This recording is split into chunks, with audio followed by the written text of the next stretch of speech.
So a client of ours has incredible traffic and they want more customers. And what we are trying to convince them of is that that's the least profitable way to grow your business. Sounds crazy, I know, get more customers, no, but hear me out.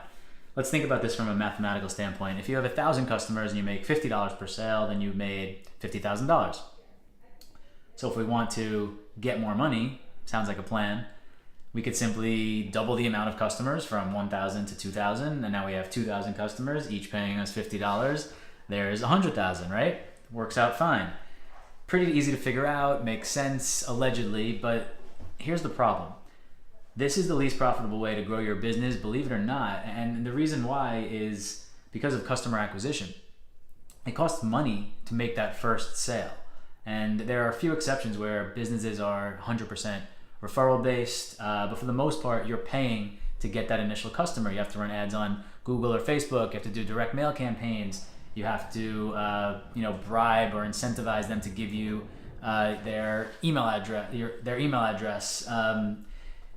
You're spending a bunch of money up front on traffic, on advertising, on joint ventures, affiliates, and so forth. So, most companies put a lot of their efforts into the hardest stuff possible and kind of ignore the thing that's sitting right in front of them, which is the current customer base, right? Looking back at that example from the beginning, why do we always try to start with doubling the amount of customers? What if you kept those 1,000 customers that you have already, that you have a relationship with, that trust you because you're awesome and they love what you do and love your product and love your service? Why not try to sell them more stuff instead of try more people to sell to the first time? That seems like the easier path to success, and one that comes without customer acquisition costs, right? So how often as a brand or a business owner or whomever you may be, what position you're in, do you ask yourself, what else can we sell to the people that already trust us or already have bought from us? So I'll give you a real life example. I had a client that was a high-end custom denim space. And I was in their store for a meeting one day and I noticed this group of liquid containers that read denim solution, sitting on a shelf. It's a product they created and sold to keep their denim fresh over time.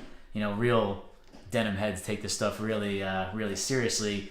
This jumped out at me as an obvious moment to be like, oh, wait a minute, there's something to be had here where we can sell this to people who are buying their jeans. Obviously, it doesn't have to be fully a standalone product. So what we suggested and later implemented is that when someone is in that purchase moment and they're buying one of these pairs or two or three or four of these pairs of these high-end denim, you then, in that moment, ask them, hey, you present them with, hey, here's some denim solution that will keep this fresh, keep your amazing denim fresh for as long as possible. And this solution retailed for about 7 to 12% of a pair of denim. So from the client perspective, they're catching that customer at the most opportune time, already in the process of a purchase. And with this little addition, it potentially ups the bottom line of every sale 7 to 12%. In many businesses, that's the difference between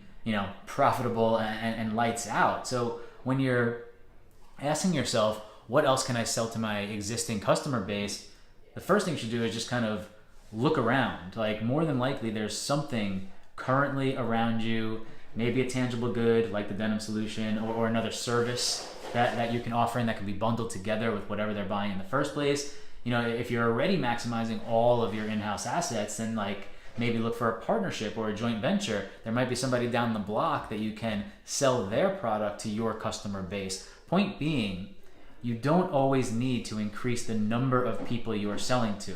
There's another way, and a cheaper way, to increase your bottom line. So the next time you talk about growing your business, don't automatically turn that into the conversation of how to get more customers, right? The best place and the way to grow, the tools and the resources for that might already be in place. Something to think about.